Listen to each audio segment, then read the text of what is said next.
Father, the Son, and the Holy Spirit. Amen. Bless us, O Lord, and bless thy gifts which we are about to receive from thy bounty through Christ our Lord. Amen. Hello mga kananay, tapos na po tayong magluto. Pagkatapos po natin magluto, kakain na po tayo kaagad mga kananay. Kasi po, mainit pa sila, masarap po silang kainin pag mainit mga kananay. So, nag-soul na po akong kumain kasi yung anak ko po kumain na kanina. Yung asawa ko po nagtrabaho na. Tapos yung apo ko po snack na po siya ng gatas, uminom na ng gatas. So, ngayon ako lang po isang kumain. Meron po tayo dito yung niluto ko kanina mga kananay. Ito po yung string beans or batong sa Bisaya mga kananay. At meron po tayong piniritong galonggong dito mga kananay. Siyempre hindi po mawawala ang ating sausawan na tuyo na may kalamansi para sa ating galonggong mga kananay. Kaya samahan niyo po akong kumain mga kananay. Ito po yung gulay. Uubusin na lang po natin. Ito po yung gulay natin mga kananay.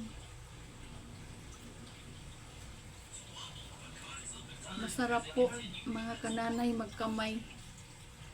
Magkakamay po ako mga kananay. Masarap po kumain pag nakakamay po. Ito po mga kananay. Primerong hungit mga kananay. Ito po para sa inyo.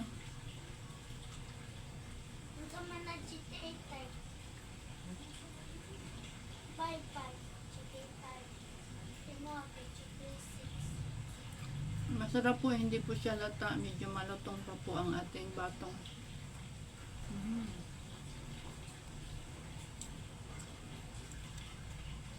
Partner po ng ating batong is pinirito po na isda.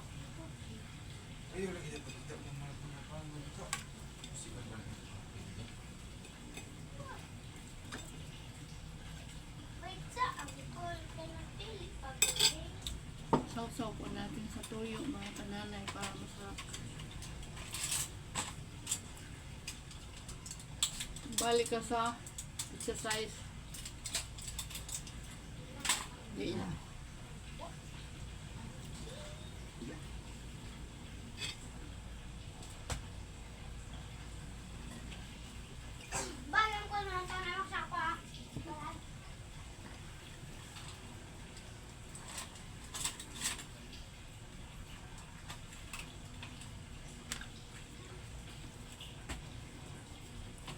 Pinobre siya mga kananay pero healthy kaya niya mga pagkaunat.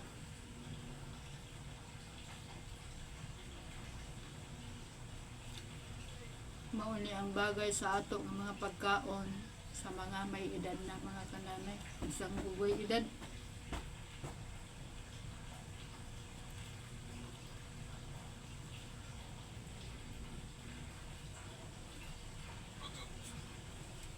Pinirito mga kananay ako ginabutahag tisyo din heba kay para dili kayo mo kuan ng o para mo drain ang mantika.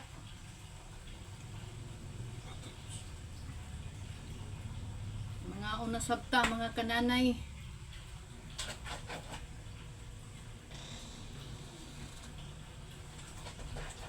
Bye bye.